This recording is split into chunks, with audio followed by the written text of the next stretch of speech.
गणरायांचे आगमन म्हणजेच सर्वांच्या आनंद आणि उत्साहामध्ये भर पाडणारा सण।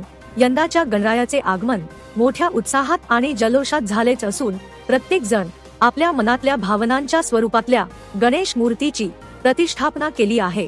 यातच भोज गावामध्ये थोरबले गल्लीतील श्री कृष्णात कुमार ममदापुरे आणि श्री गोपीनाथ कुमार ममदापुरे या बंधूंनी आपल्या घरी बॅलेन्सिंग स्वरूपातल्या गणेश मूर्तीची प्रतिष्ठापना करून असंख्य गणेश भक्तांचे मन वेधले आहे।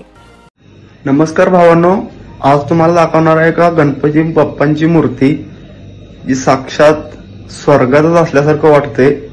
चला तर बघूया कशी आहे गणपती बाप्पांची मूर्ती। सगळ्यात आधी बाप्पांचं आगमन बघून घ्या।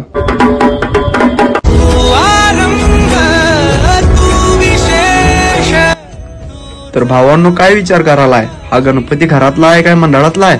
तर मनातलं शंकाच काढून टाका, खरोखरच हा गणपती घरातला आहे। कृष्णात ममदापुरे आणि गोपीनाथ ममदापुरे यांच्या घरी हा गणपती बाप्पा विराजमान आहे। गणपती बाप्पांना आणि हे सगळं डेकोरेशन बघितलं तर आपल्याला खरोखरच वाटते साक्षात आपण स्वर्गातच गेलोय गणपती बाप्पांचं दर्शन घ्यायला।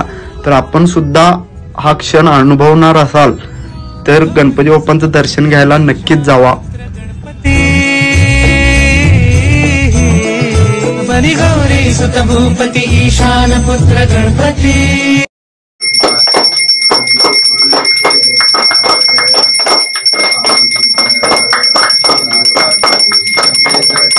भोज येथील के आर्ट्स यांच्याकडून मूर्तस्वरूप देण्यात आलेल्या सदरच्या बॅलेन्सिंग स्वरूपातल्या गणेश मूर्तीची ममदापुरे बंधूंनी आपल्या परिवाराच्या आणि मित्र परिवाराच्या सहकार्याने प्रतिष्ठापना केली असून आकर्षक अशा देखाव्यामुळे गणेश मूर्ती लक्षवेधी बनली असल्याने गणेश भक्तांनी श्री कृष्णात ममदापुरे यांच्या घरी भेट देऊन डोळे भरून पाहण्यासारखी मात्र नक्कीच आहे। समाजकार्य न्यूजसाठी भोजहून संपादक संदीप कुरुंदवाडे।